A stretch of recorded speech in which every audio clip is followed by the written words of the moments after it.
the whole kind of thought behind doing this was for week 2 of Feel Good Feb, wasn't it? For Try Something New week. So obviously, yes, my background's in sport, your background's in music, but actually, I think the strengths and kind of challenges we have in both of our areas cross over quite a lot. So I think it'd be really good to hear from you, being a musical person, taking up Couch to 5K during lockdown 1, kind of why you took it up, what focus it gave you, and if you don't class yourself as sporty, why did you kind of choose Couch to 5K to get involved in? Yeah, that sounds great. I think there'd be plenty to uncover, and I totally agree. I think in our 2 areas, the challenges we face in terms of helping people try our different areas of specialism, and also the benefits that are available in the 2 areas, I completely agree. I think is really similar. Yeah, definitely. And you wouldn't think that until we kind of started working together and talking. You don't kind of realise that no matter kind of what field you're in, you do kind of have those similarities, don't you? So, yeah. Cool. So how did you find Couch to 5K? What made you kind of take that up? What attracted you to it? Well, I think what I'd found in the first lockdown was that I got very exhausted with music. I don't know if you find this, Tam, but because my passion, music, let's say, overlaps with my work life. Yes. In the centre, on the pro side, on the whole, that actually is really energizing, and I feel so lucky that that's my situation. But somehow something about being stuck in the house all the time and not being able to do all the music things I would normally be doing kind of sucked all the relaxation benefits I was getting from my music activity. And normally music is a space for me to be creative and energized and to give me a sense of achievement. And it was just having the opposite effect, to be honest, because all the music-y work I was doing was starting to feel so hard and relentless, and I wasn't having that benefit of being energized by other musicians. And music is really, it's a team activity a lot of the time. And so that being taken away left me feeling really flat. And I really needed something to help my headspace get back into that creative, energized zone. Yeah. So I was trying to think of something that would be different, but also that was doable in a lockdown, because can't go anywhere. So it's not really a time to start undertaking a special like place-based activity. And I also wanted something that wouldn't be too hard. Achievable. I sort of didn't want to take on a massive mental challenge in that sort of vulnerable state, really, that I was feeling. So I'd heard of the Couch to 5K programme, and I did a bit of reading up about it, and I was really encouraged to see there were loads of people who I felt in terms of sport were like me. Like I don't have good coordination. So I've always, like in school PE, I was like the rubbish one, that no one would pick. And I was pants at tennis and terrible at hockey. And so that gave me this lasting idea in my mind that like, I am not sporty. And then I would say to myself, oh, it's okay that you're not sporty because you have lots of skills in music. So you're a music person, you're not a sport person. And I've sort of taken this identity on. So I needed something that quite strong identity that I'd made for myself could sort of just open the door a little crack to and be like, you know what, this program starts with just walking. It starts with just walking. I think we can do some walking. Let's try it. Yeah. And so that was how it kind of got started. Brilliant. I think you sum up how a lot of people feel. So people that I went to school with, if they knew I worked in sport now, that they would just be so shocked, because primary school hated PE, just didn't want to engage. Like rounders, I would be out on the first run, just I wasn't sporty. And then luckily I had a really good PE teacher in secondary school, but I enjoy sport, but I'm still not what you would probably call as sporty. But I think, like you say, it's, if you've had a bad experience in the past, or you don't necessarily class yourself as sporty, when you kind of maybe leave school, leave university, move into kind of adulthood, there's so many different options out there, rather than like just your netball and your football and kind of your mainstream sports you do at school. There's just so much out there, and activities as well that you're active but you don't think you're active, if that makes sense. So yeah, hearing you say kind of like that first small step of I can just walk it. It's not that intimidating. I can just go for a walk, and that kind of kick starts you into that activity. So yeah, that's great to hear you say that. So how did you find like the process? Because how many weeks is it over? I've not done it personally. 10 weeks. Yeah, it's 10 weeks, which is great because it's a really slow ramp up. Yeah. They've really thought carefully about that program so that, one of the big challenges for me, and I'm sure a lot of people feel like this, is a sort of worry about failure and feeling like you're really rubbish. When you have to start something again as a beginner, you've got to get through that process. But the reason I really liked the Couch to 5K structure was that it's almost impossible to fail when the first few activities you have to do is just go out and walk for half an hour.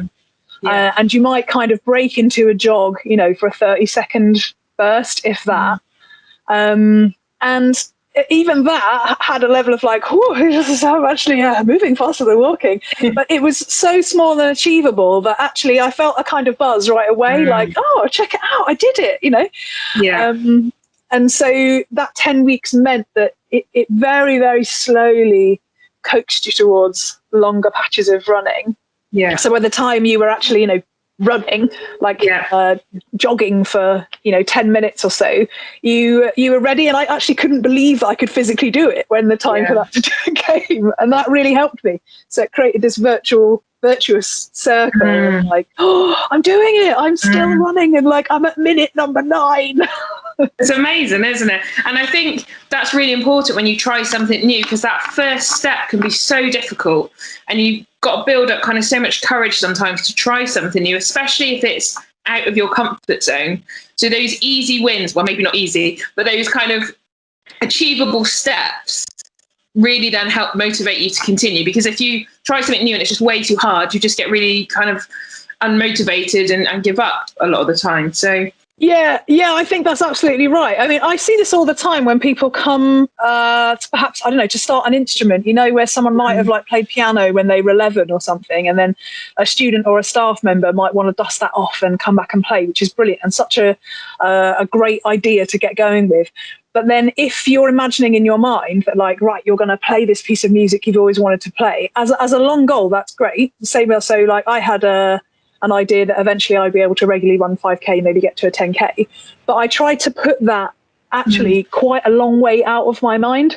And I try and do the same when people come for music in the same way, so that what you've got in front of you are those easy wins like you've talked about.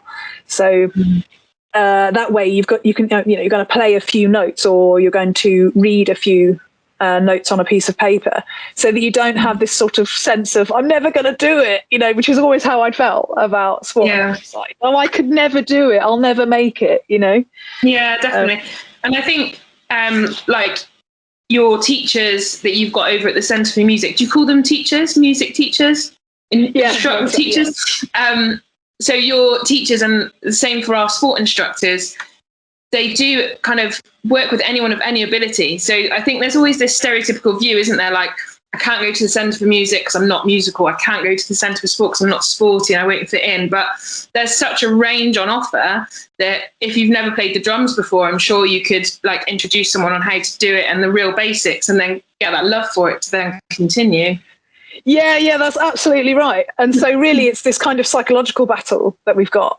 And it's interesting to note that like with Couch to 5K, that felt possible for me because I didn't have to go that extra mile of going into somewhere like our fantastic Centre for Sport. I mean, it's such an amazing facility you've got there, and like the gym equipment and the different like halls for different activities. Yeah. But then actually in a way, the awesomeness of that facility makes me feel much more of an imposter. Yeah, and like, no, completely. I don't feel like I'm someone who's got permission to go in there, or like people are going to spot me and go, "Oh my God, that woman looks like she's dead and she's just like got on a bike."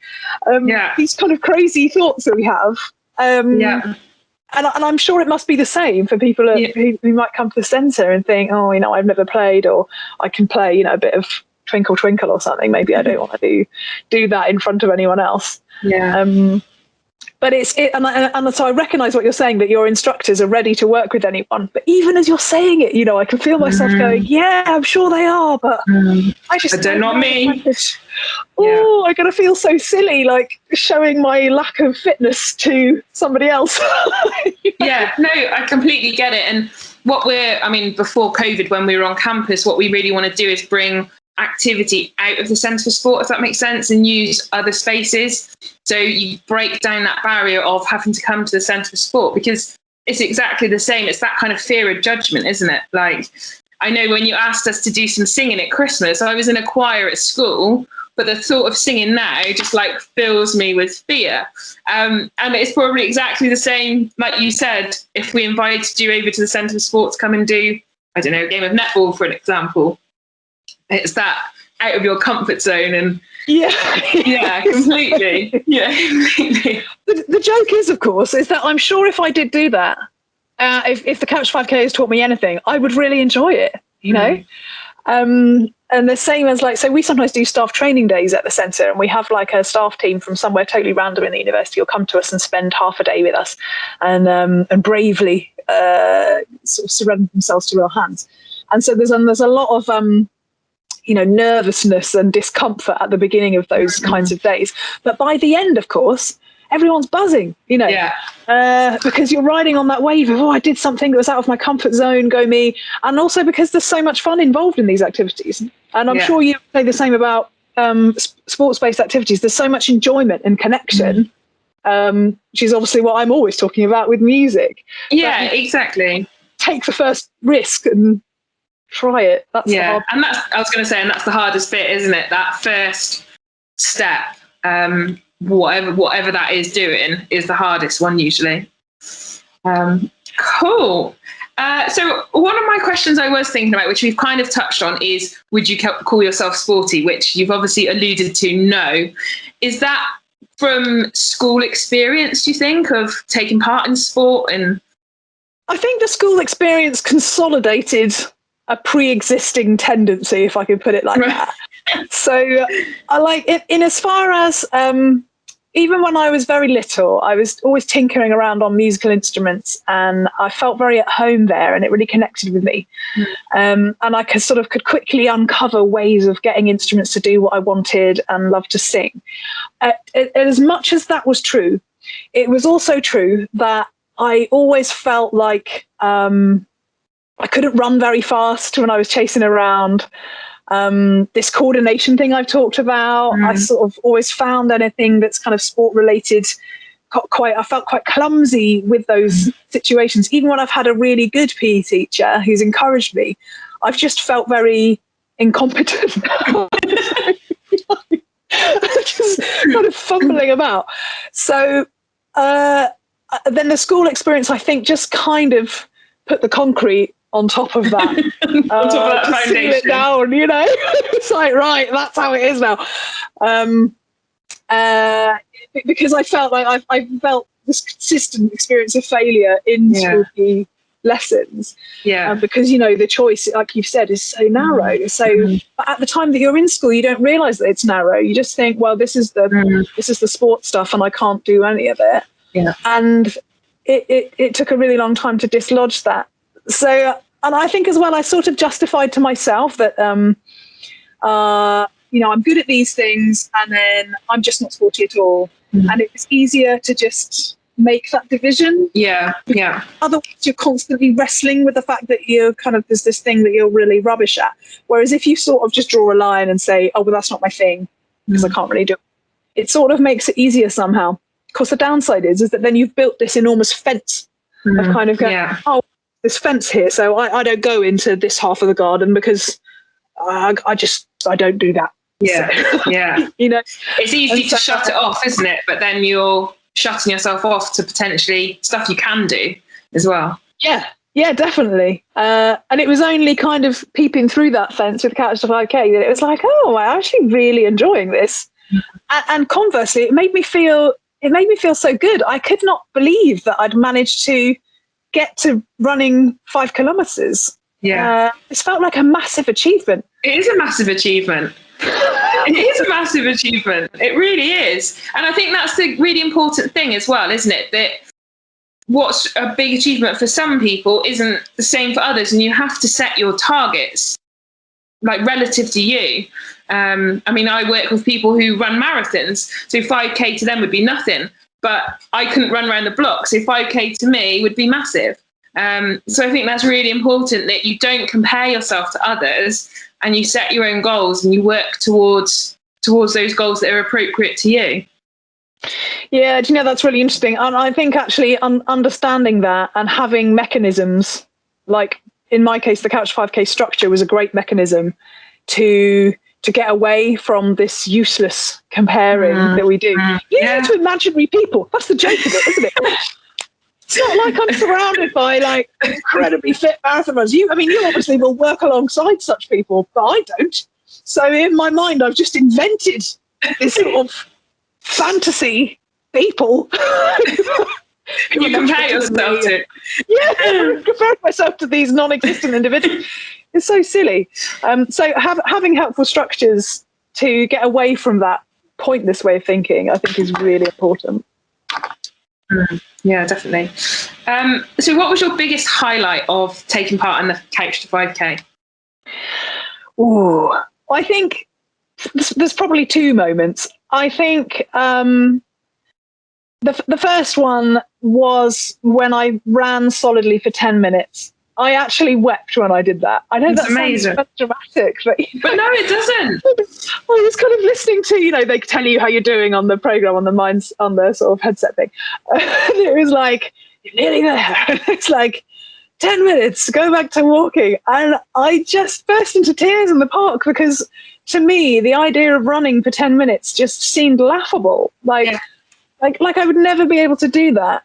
And I suppose because of this whole identity thing, I said to myself, well, I would never even want to do that.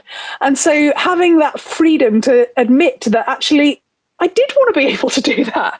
Yeah. And I'd done it. That was an amazing moment and switched my mindset completely about understanding what we're really talking about when we talk about the benefits of trying something new, and the benefits of exercise itself. That was experiencing it and embodying that completely. It was a big turning point. And it was good because it then gave me the push I needed to get through the harder weeks, because after that ramps up a little bit and eventually you're just running the whole time. So of course the other massive moment was well, I suppose there's two. So there's one when I then ran for the full 30 minutes, which felt amazing. Yeah. But I still couldn't cover 5K in that time. I was like, but just running for 30 minutes, that was a hell of an achievement. So that felt good. Mm-hmm. And then going a little further, I then was eventually able to run a full 5 kilometers. Takes me about 42 minutes, which is, it's slow. But that felt like, wow, you've done it. You have run 5 kilometers. Yes. And you can say that, can't you? I think being able to say that as well, I can run 5 kilometers, just kind of solidifies that achievement as well.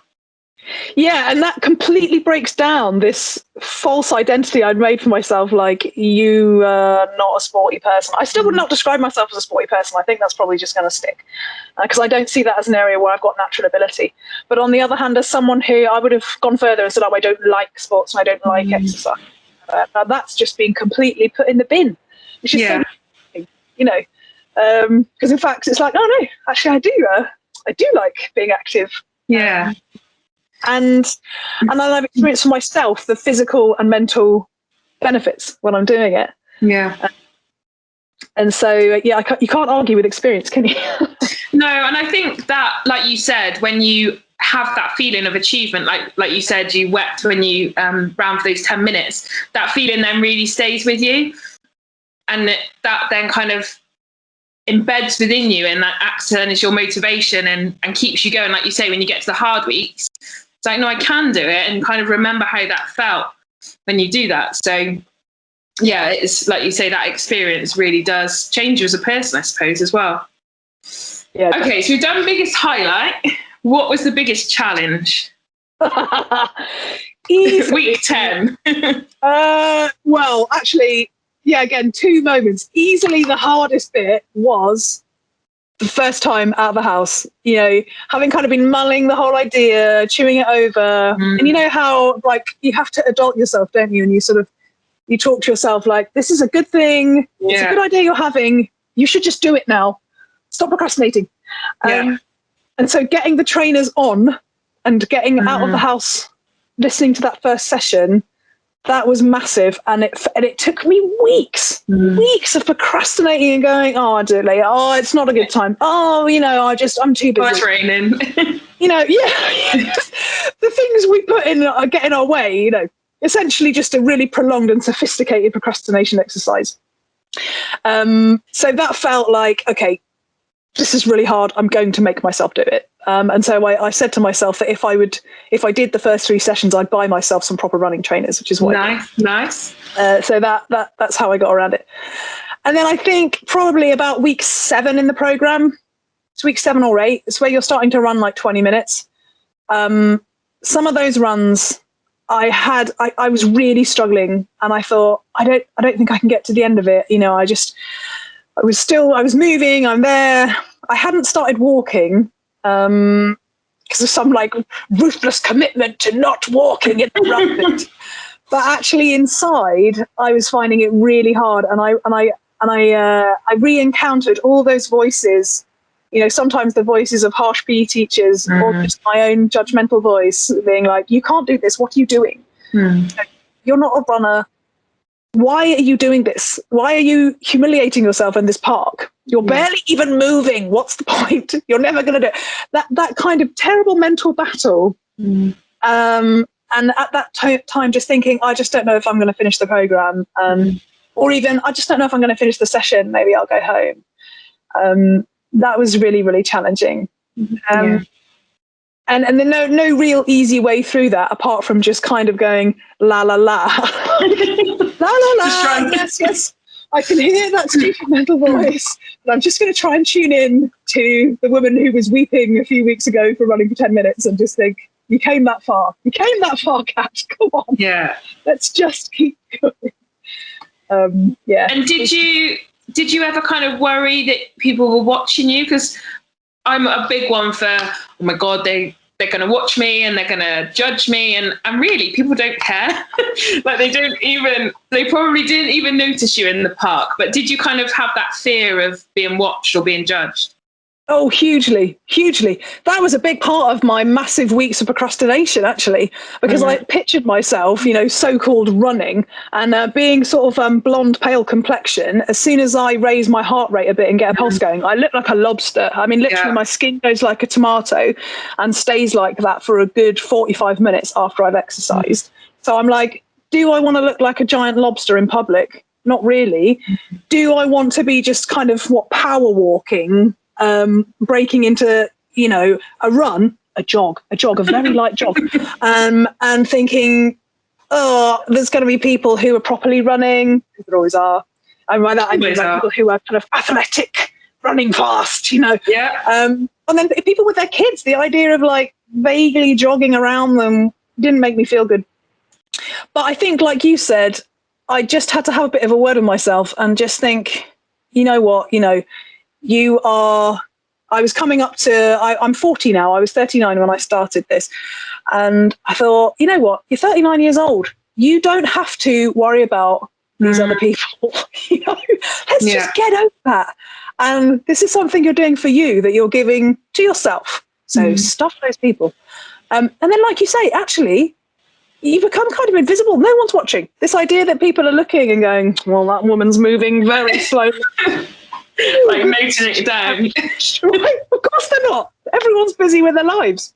Yeah. I mean, when I'm at the park with my kids, I'm not looking at people exercising and judging whether they're fit. No, exactly. And I think that's probably a great way of putting it, isn't it? We don't do it, but we expect everyone else to be doing it back at us. Exactly. In fact, the opposite thing happened, whereby if I made eye contact with people, especially actually other people who were out running, now this is whether people would, like me, clearly just starting out and light jogging, or people who were very serious about their fitness and, you know, able to run quite fast. There was a sort of nod culture camaraderie that I was then into, which again, it had been completely invisible to me until I started doing it.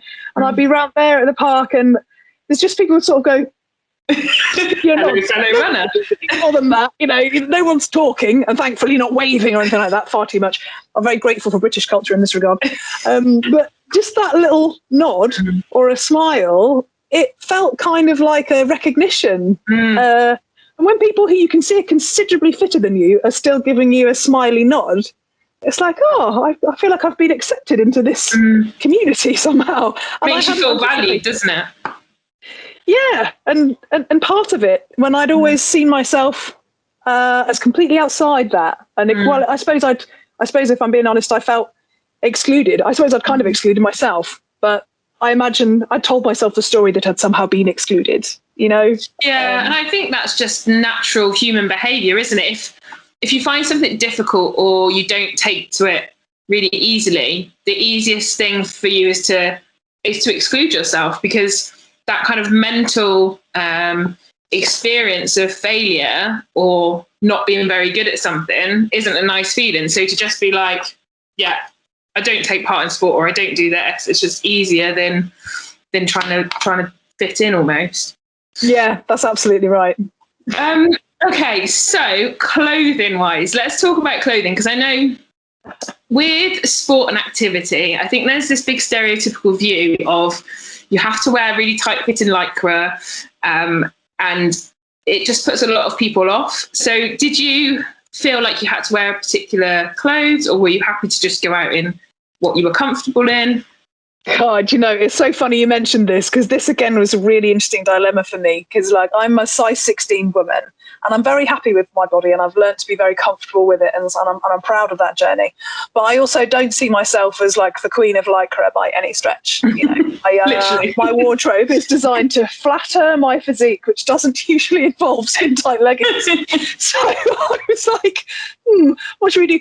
And in fact, one of the ways I framed going out the first time to myself was that I was like, I'm going to make my appearance for myself as anti-sport as possible, which I know sounds kind of weird, but it helped me feel like I could put a toe in the water. So I had some baggy tracksuit trousers that I normally use for lounging around the house, and I wore a band t-shirt. So I've always loved The Cure, right, since I was 14. They're my ultimate band, and so I just had this Cure band t-shirt from a 1996 tour and my trackies, and actually the first trainers I wore weren't really very good trainers, and they didn't feel very nice, so I was very glad I'd promised myself an upgrade there. So the one piece of clothing I did change early on was the footwear, so that I could get the right support, because I could tell my feet were not enjoying the lack of spongy. Yeah. And so when I finally put some proper running trainers on the other hand, that was like walking on clouds. Yeah. And so that was good. And that was a little bit of an investment, but again, not crazy. I didn't care about the label or anything like that. I just needed some functioning trainers. Mm. And then I stuck with my trackies and band t-shirt for ages. Mm. It's kind of funny that now that I can run 5K, I have finally succumbed to buying some leggings because I find them more comfortable. And I had to laugh and be like, look at you getting your leggings on. You were like, I'm never going to do that. But actually, I've put them on because I find them comfortable, not because I'm trying to fit in to a look. Yeah. And so I just have tried to give myself permission to do it my own way, and to not get distracted by that, because that definitely did feel tricky, because people in their amazing yoga leggings and their lovely cropped sports bras, these are not looks that I'm looking to try to do. Right? No. And you're completely right that you have to dress for your comfort. You have to dress in something like you had your physical comfort, but also your emotional comfort as well with that musical t-shirt. So you've got your musical love and The Cure in there as well, which obviously is one of your favourite things. So that helps you on your journey. Whereas if we had said, right, you're going to do couch to 5K, here's a tiny little vest, tank top and some leggings, off you go, that would be game over. Whereas now you've actually bought some leggings however many weeks down the line. So yeah, you're completely right that, and again, people don't care. People don't care what you look like and if you're wearing leggings or not. It's making yourself feel comfortable and confident in what you want to wear. Yeah, definitely. And so I definitely did have to give myself permission for all of that. Yeah. It was an interesting discussion I had to have with myself. Just kind of being kind to myself and going, you don't have to look like that. That's not you don't have to start running wearing skin tight Lycra. And once I had said that to myself and believed it, it was a load off. Yeah, completely. And like you say, it's almost that self-acceptance, isn't it? Like, I'm happy and confident in my body and what I'm wearing. Who cares what other people think? It really helps you on that journey if you can accept yourself for who you are. Yeah, absolutely. Cool. What was the biggest reward? So similar, I suppose, to biggest highlight, but what was the biggest reward from trying something new, and B, from specifically trying Couch to 5K? I think, so in terms of the trying something new, I uncovered a kind of general sense of of achievement, a sense of wow, you did something wildly outside what you can normally do. Check it out. You can still try new things and achieve goals, even in areas where you haven't got any prior experience or expertise. Difficulty with working life is you have to sort of get really good at what you're doing. Part of being a professional is you're constantly having to be at the top of your game and demonstrate that you're there, that kind of thing. And it felt really liberating to try something from scratch and make progress, and to have just done that for myself. All that sense of, yes, you can, which I'd sort of lost in music, was restored to me that way. And that was really, really good. I think the other thing is experiencing firsthand when people talk about the benefits of regular exercise and getting active. We hear it so much that it starts to sometimes feel like, I don't know, nagging auntie kind of rhetoric. And so it doesn't really register. But the truth is, when I was then going out, 2 or 3 times a week, it just made me feel better. I mean, the arguments about, the endorphins and all of that, actually, when you're experiencing that for yourself, there's no arguing with it. My overall state of mind just lifted. So I felt more positive. I felt like I was burning off some of that cortisol. I was feeling so stressed, and my stress levels really came down just through the process. And so I started to feel more in control. And the interesting thing is that because these kind of well-being rebalancing thing was happening just because of this Couch 5K that I was doing, and this kind of feeling of I can do anything if I can do this, it brought me back to my first love with this sort of fresh enjoyment. It just really refreshed me. So when I came back to my music stuff, again, I felt like I tried a few more new things in what I was doing music-wise. That's cool. And made kind of creative spaces for myself within music, as well as all the work stuff that I have to do. I'd kind of rediscovered the joy of that stuff. So it was amazing, the all-round impact. That's really cool. And like you say, it's really refreshing to hear you say about, NHS is always saying, get active, it's good for you, the endorphin release makes you feel good. And to be honest, it's just blah, blah, blah. I've heard it all before. And it's just like white noise. And I work in sport and I know the benefits it has on you. But when you hear it all the time, you just switch off to it and you think, yeah, I know it does, but I haven't got a place for that at the moment. But like you say, when you actually do it and you actually feel it, then it's like, oh, I get it now. Yeah, that's right. And I would say that kind of the endorphins and stress relief end of it, I experienced that from day one. The first time I went out and did it, so not only did I have the check me out, I overcame my weeks of procrastination and did it, go me, so that made me feel good. But that kind of endorphin factor, like raising my heart rate for a bit and doing it, made me feel like, yes, I came back, practically the Rocky theme going in my head because of how good I felt in my mood. And that really surprised me, because while I was out doing it, I was still finding it hard. I was still finding it difficult doing it. Even as the weeks went on, my husband I'd come back in and he'd be like, oh, so how was it? How'd it go? Is it getting easier? I'd be like, no, it's not. I'm still, I have to really put effort in to do it. Yeah.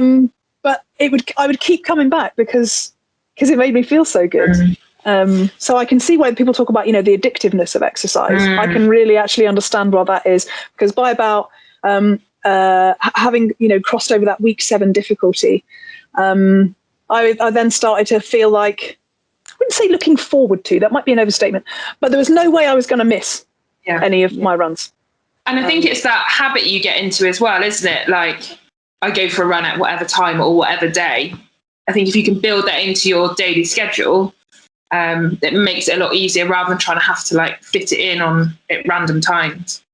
Yeah, you're absolutely right. And in this way, the first lockdown was the ideal time, because I had total control over my schedule in a way that actually normally, I don't. My family life is sort of the school run. I've got to get to the office, got to do this. And so then to find another space to run for half an hour and then have half an hour I'm not going to see anyone because I look like a lobster is quite difficult. But actually, with all the working from home that we've had to do and the change in schedule, that created a fantastic opportunity. At the moment, I'm struggling again because having the kids back at home but my husband not around has closed those windows again for me. It's like, oh no, and I kind of, I can see that like, I don't know where I'm going to do it, and I've got to find a new place.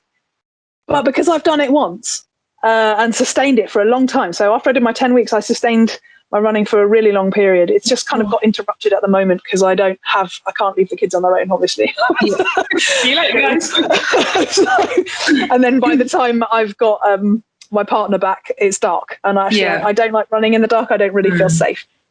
But I feel differently about the prospect of restarting now, because now it's like, oh no, but I know I can do that. Because it's within reach, and it's only really a week you have to do something, and the habit is established. You're talking about how habits make it easier. You're so right, but you don't have to to establish the habit. Doesn't take a long time. I didn't find really, even after week 1, that was it. I'd kind of made a psychological commitment somehow. Just that process of doing the first week, and it just got It got easier to make myself do it. Yeah, amazing. Okay, so just to kind of finish up, unless there's anything else that you want to cover that I've not covered, is what advice would you give to others that are thinking not necessarily couch to 5K, but have something in mind that's something out of their comfort zone, trying something new, and they're just, like you say, that edge of, should I, shouldn't I, that procrastination stage. What kind of advice would you give them to go on and try it? Okay, so number 1, don't think about the long game. Don't even think about the medium game with what you're thinking of doing. Just think about session 1 and getting it in your diary and doing it. Because if you start to think, can I do this as a weekly thing? Am I going to have time to commit to this? Can I buy this special equipment? Just forget all of that. Forget all of that. Just get to number 1. So if you're thinking, I quite fancy joining, a sort of run in the park thing, or I don't know, when we finished with COVID, like joining a sort of Saturday netball team or something like that. I think there's a tendency where we overthink and we make excuses or stories for ourselves why we then might not do it or why it's not a good time. And you're never going to get to the end of any of those arguments, and you're never going to win. No. So you just have to go, you know what, this Saturday, I'm doing it. I'm just going to put it in my calendar and I'm going to do it. And I may not do any more than this one time. That's what I said to myself.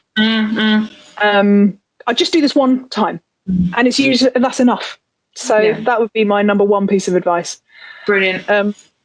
It's limiting that chance of failure, isn't it? By saying, I'm just going to do this one session, and giving yourself an out of, I might not do any more. I'm just going to do one session, and then you succeed, and then you can move on to step 2.